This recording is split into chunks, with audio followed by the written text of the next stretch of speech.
হ্যাঁ, আজকে খুবই দুঃসাহসী একটা কাজ নিয়ে হাজির হয়েছি। সেটা হচ্ছে ১ মিনিটে আমি এই ২ টা বই, মানে একটা হচ্ছে 'দ্য মিথ অফ সিসিফাস' আর একটা হচ্ছে 'দ্য আউটসাইডার', এই ২ টা বইয়ের রিভিউ করব ১ মিনিটে, এবং এই দুটোরই লেখক হচ্ছে আলবেয়ার কামুস।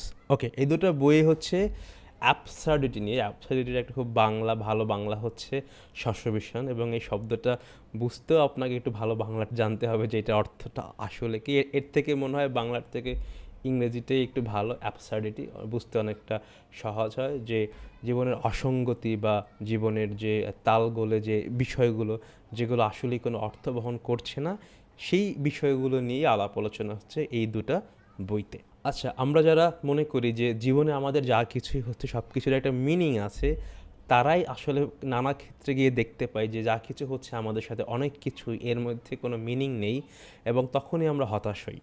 এখন এর থেকে বের হয়ে যখনই আপনি ভাবা শুরু করবেন যে না, লাইফে অনেক কিছু হতে পারে যার আসলে মিনিং খুঁজতে যাওয়া ঠিক না, অনেক কিছুরই কোনো মিনিং নেই, এবং যখন থেকেই আপনি এই ধারণাটাকে আপনার মধ্যে আত্মস্থ করে এটাকে আপনি অ্যাপ্লাই করা শুরু করবেন ইন ইউর ডেইলি লাইফ, তখন থেকেই আপনি দেখবেন যে আপনি সত্যিকার অর্থে জীবনের মানেটা খুঁজে পাচ্ছেন। তো এই যে অর্থ খুঁজে না পাওয়ার মধ্য দিয়েই যে জীবনের অর্থটা খুঁজে পাওয়া যায়, the moment you start to feel the absurdity is also the moment when you get the meaning of your life. This is the whole theme of these two books that I can explain in 1 minute.